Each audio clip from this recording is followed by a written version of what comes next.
আমরা বিড়ি শ্রমিকদের যে মজুরি বৃদ্ধির যে দেখলাম তার সমাবেশ থেকেই সেই আলোচনা উঠে এলো যে বামপন্থীদের আমাদের 54-55 টাকা, সেটা বেড়ে এখন 202 টাকা এবং আমাদের প্রাথমিক লক্ষ্য হচ্ছে যাতে সবাই পান, সবার কাছে এই মজুরি পৌঁছায়। তার জন্য ইতিমধ্যেই আমাদের আইএনটিটিউসি অনুমোদিত সারা বাংলা তৃণমূল বিড়ি শ্রমিক ইউনিয়ন আমিরুল ইসলাম, তিনি তার কেন্দ্রীয় কমিটির সভাপতি, আগামী 8 তারিখ আমরা রাজ্যের শ্রমমন্ত্রীকে এই বিষয়ে ডেপুটেশন দেবো এবং আমি অবিলম্বে যে কথা উঠেছে আজকে সমাবেশ থেকে, তারাপুরের যে হসপিটাল বিড়ি হাসপাতাল অকেজো করে রেখে দিয়েছে কেন্দ্রীয় সরকার, আমি সামনের সপ্তাহে তার চিঠি করবো এবং পার্লামেন্ট খুললে জানুয়ারি মাসের 28 বা শেষের সময় বাজেট সেশনের জন্য খোলার কথা, তখন 0 hour special mention short duration discussion বিশেষ করে বিড়ি নিয়ে এবং পিএফ অফিস, যে পিএফ অফিস বহরমপুরে নিয়ে চলে যাওয়া হয়েছে, আমরা পিএফ অফিস ঘেরাওয়ের কর্মসূচির আজকে আহ্বান জানিয়েছি। আমরা চা বলয়ে যেমন পিএফ অফিস ঘেরাও করছি, বহরমপুরেও পিএফ অফিস ঘেরাও হবে, সেই ডেটটা আমিরুল পরবর্তীকালে জানিয়ে দেবে।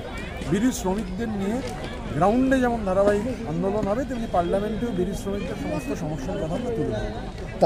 তারাপুর নিয়ে বারবার বছর 10 থেকে একই রকম প্রতিশ্রুতি পাচ্ছে এলাকাবাসী, কিন্তু তার কোনো সুরা হচ্ছে না। সুরা হবে কি করে? কারণ কেন্দ্রীয় সরকার সংগঠিত শিল্প ধ্বংস করে দিতে চাইছে, কোনো ইনভেস্টমেন্ট নেই, কোনো স্কিম নেই এবং এই যে প্রভিডেন্ট ফান্ড, যেটা নিয়ে সবথেকে আশঙ্কার কথা, মানে এই হাসপাতাল তো বন্ধ হয়ে রয়েছে, প্রভিডেন্ট ফান্ডে কোনো ডেটা দিচ্ছে না। মানে ধরুন কোনো মালিকের 1 কোটি টাকা বকেয়া, এবার সেই পিএফ হচ্ছে কেন্দ্রীয় সরকারের অধীন, রাজ্য সরকারের পুলিশ তখনই মামলা করতে পারে, অ্যাকশন নিতে পারে যখন সেই পিএফের ডেটা আসবে। আমরা চা বলয়ে দেখছি যার 2 কোটি টাকা বকেয়া দেখানো হচ্ছে তার 5 লাখ টাকা বকেয়া, সেই মালিককে বাঁচাবার জন্য ইতিমধ্যেই।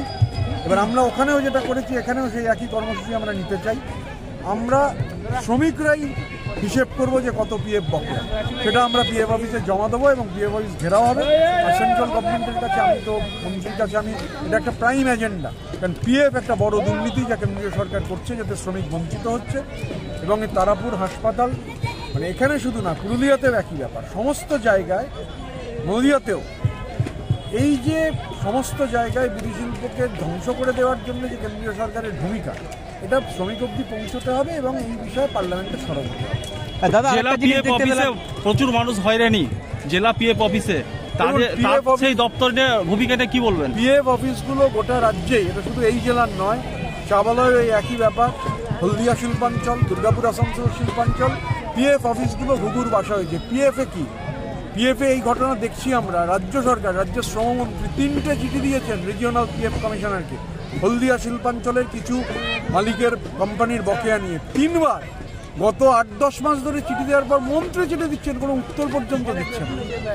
এই যে ডেটা সাপ্রেস করে রাখা, শুধু মালিকের টাকার বিষয় না তো, মালিকের একটা টাকা জমা দেওয়ার কথা।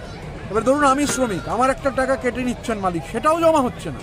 পিএফ একটা সীমাহীন দুর্নীতির পর্যায়ে পরিণত হয়েছে, যে কারণে চা থেকে বিড়ি, বিড়ি থেকে জুট, বিভিন্ন শিল্পাঞ্চল, পিএফ অফিস অভিযান আমাদের আইএনটিটিউসির অন্যতম এখন কর্মসূচি। দাদা, একটা জিনিস আমরা যে অরাজনৈতিক ব্যানারে যেটা হচ্ছে